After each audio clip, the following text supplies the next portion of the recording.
ගරු ෆස්මින් සෆාර් ශරීෆ් මන්ත්‍රීතුමා විනාඩි 9ක කාලයක් ලැබෙනවා ඔබතුමාට. பிஸ்மில்லாஹிர் ரஹ்மான் ரஹீம்.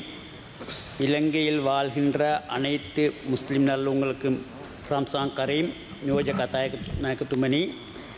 எமது நாடு அபிவிருத்தி அடைந்து வரும் நாடாக காணப்பட்டாலும் தெற்காசியா பிராந்தியத்தில் மிக முக்கியமான வர்த்தக நகரமாக காணப்படுகிறது.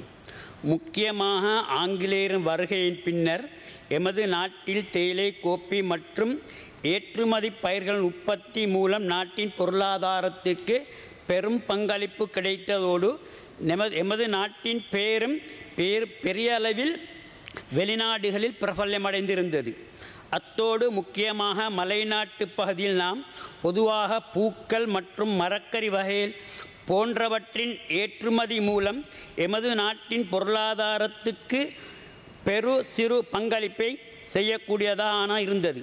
ஆனாலும் நாம் மத்திய மலைநாட்டு காலநிலை மற்றும் சூழல் போன்ற அமைப்பு போன்ற பயன்படுத்தி நமது வர்த்தகத்தை ஒழுங்கானதொரு திட்டத்தின் மூலம் நமது நாடு உற்பத்திகளை மேற்கொண்டால் நிச்சயமாக எமது நாட்டின் பொருளாதாரத்துக்கு ஒரு பாரிய பங்களிப்பை கொடுக்கலாம்.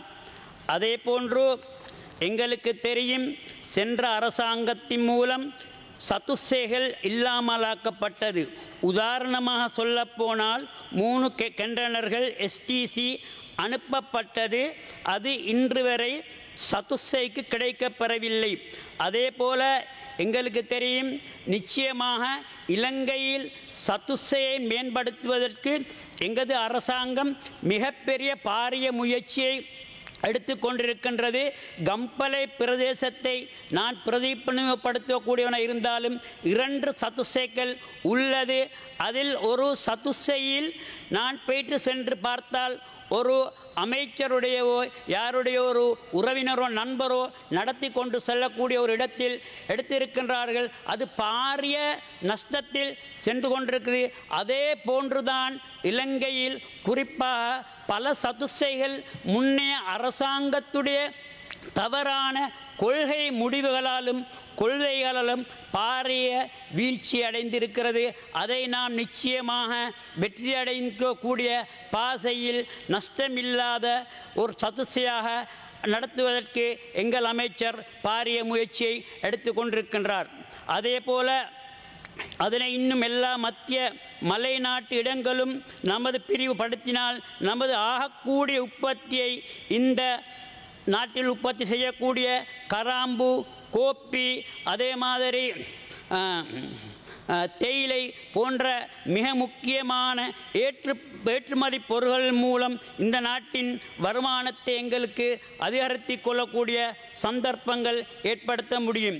எனவே இது சம்பந்தமாகவும் நான் அதிக கவனத்தை செலுத்த வேண்டும்.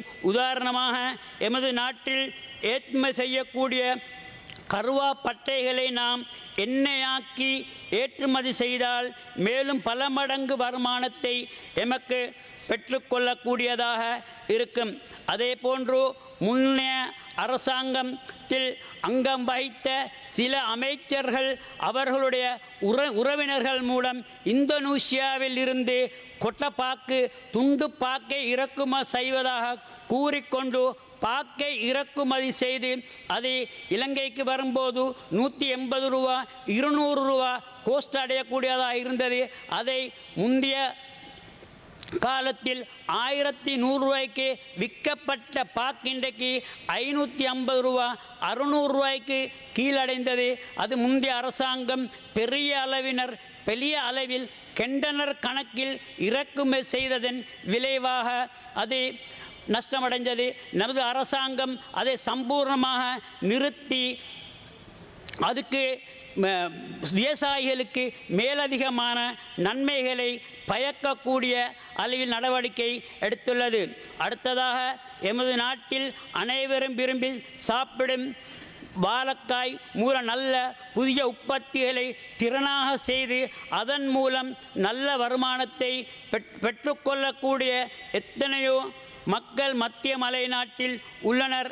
எனவே அவர்களின் உற்பத்திகளை அதிகரிக்கக்கூடிய வகையில் அவர்களுக்கு நம் அரசாங்கத்தின் மூலம் கை கொடுத்து அவர்களை ஊக்கமூட்டினால் அதில் நமது மக்களின் வருமானத்தை நல்ல முறையில் ஊந்தலை கொடுத்து என கூறிக்கொள்ள விரும்புகிறேன். அடுத்துமே முக்கியமாக எல்லோரும் அதிகமாக விரும்பி சாப்பிடும் தூரியங்காய், கொய்யக்காய் மற்றும் ரமுட்டான் போன்ற பழங்கள் நமது நாட்டில் வளரும் சுற்றுலா பயணிகளை அதிகமாக விரும்பி சாப்பிடக்கூடிய பழங்களாக இருக்கின்றது. அவை பொதுவாக ஒரு வருடத்தில் 2 முறை காய்க்கக்கூடியது. ஆனால் இப்பழங்கள் உற்பத்திக்காக கொடுக்கப்பட்டுள்ள இடங்கள் மற்றும் அதன் மூலம் உற்பத்திகளை அதிகமாக பெருக்கி எமக்கு வெளிநாடுகளுக்கு ஏற்றுமதி செய்து அதிகமான வருமானத்தை பெற்றுக்கொள்ளக்கூடிய சந்தர்ப்பம் எமக்கு இருக்கின்றது. இதனையும் நாம் கவனத்தில் கொள்ள வேண்டும். இதனையும் நாம் ஒழுங்காக திட்டமிட்டு மக்களை உற்சாகப்படுத்தினால் பல நல்ல உற்பத்திகளை இதே மூலம் பெற்றுக்கொள்ளலாம். எனவே இது சம்பந்தமாகவும் நாம் அதில் கூடிய கவனத்தை செலுத்த வேண்டும். முக்கியமாக நான் கூறிக்கொள்ள விரும்புவது எமது மலைநாட்டில் அதிகமான நிலங்கள் அரசாங்கத்திற்கும் சொந்தமாக மற்றும் தனியாருக்கு சொந்தமாக காணப்படுகின்றது.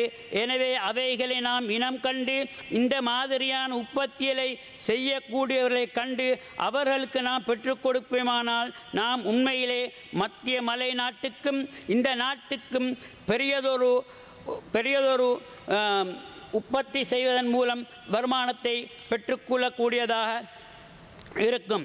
அதே போன்று நம் நாட்டில் பொருளாதார வளர்ச்சிக்கு கை கொடுக்கக்கூடிய உதாரணமாக ஒரு பகுதியாக மாறலாம் என நினைக்கிறேன். அது மலை நாட்டின் பங்குக்கு கூட நல்ல வழியாக இருக்கும். அடுத்ததாக உதாரணமாக சொல்லப்போனால் நாம் இன்று ஒரு கமிஷன் ஒன்றை வைத்து இந்த நாட்டில் நடத்தி வரக்கூடிய சதுசேகளுக்கு நிச்சயமாக ஒரு கணக்கீடு செய்ய வேண்டும்.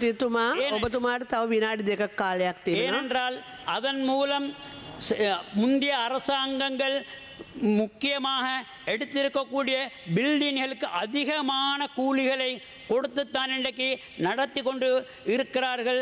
அதன் மூலம் அரசாங்கத்துக்கு பாரியொரு நஷ்டம் ஏற்பட்டிருக்கின்றது. அதே போல நான் மதிப்பும் மரியாதையும் வைத்து கொண்டிருக்கக்கூடிய எங்கள் தமிழ் சகோதரர்கள் ஒரு விடயத்தை எனக்கு கூறினார்கள். எங்கள் எம்பி அர்ச்சுனா அவர்கள் முஸ்லிம் சமுதாயம் மீது சேறு பூசும் நோக்கத்துடன் ஒரு உரையை முஸ்லிம் விவாகம் சம்பந்தமாக உரையாற்றி இருந்தார்கள். அது முஸ்லிம் மக்களுக்கும் பாதிப்பை ஏற்படுத்தியது. அதே போல எங்கள் சகோதரர்கள் தமிழ் சகோதரர்களும் எங்களுக்கு நிச்சயமாக இதுக்கு ஒரு பதில் உரையை அர்ச்சுனா அவர்களுக்கு கொடுக்க சொன்னார்கள். அர்ச்சுனா அவர்களே, நீங்கள் ஒன்றே தெரிந்து கொள்ளுங்கள், நாங்கள் அரசாங்கத்தில் ஜாதி மதம் இனம் எதையுமே பார்க்காத எங்கள் ஜனாதிபதி அன்றகுமார அவர்களும் நாங்கள் 159 பேரை கொன்ற எம்பிமாரும் முஸ்லிம் சமுதாயத்தின் மீது பாரிய கர்சனையுடனும் அந்நிய சமுதாயத்தை மதித்து வாழக்கூடிய எங்கள் பாராளுமன்ற உறுப்பினரும் இருக்கக்கூடிய இந்த இடத்தில் இனவாதத்தையும் ஜாதிவாதத்தையும் பரப்பக்கூடிய அர்ச்சுனா அவர்கள் முஸ்லிம்களுடைய விவாகம் சம்பந்தமாக தெளிவற்ற ஒரு கருத்தை தெரிவித்தார்கள். ஆகையால் அந்த கருத்துக்களை அவர் திரும்ப பெறுவதோடு முஸ்லிம் சமுதாயத்திடம் பகிரங்கமாக மன்னிப்பு கேட்க வேண்டிக் கொள்கிறேன் அர்ச்சுனா அவர்களிடம். அடுத்ததாக எனது உரையின் கால நேரம் போதாமையினால் எனது மீதி உரையை ஹன்சாட் செய்கின்றேன்.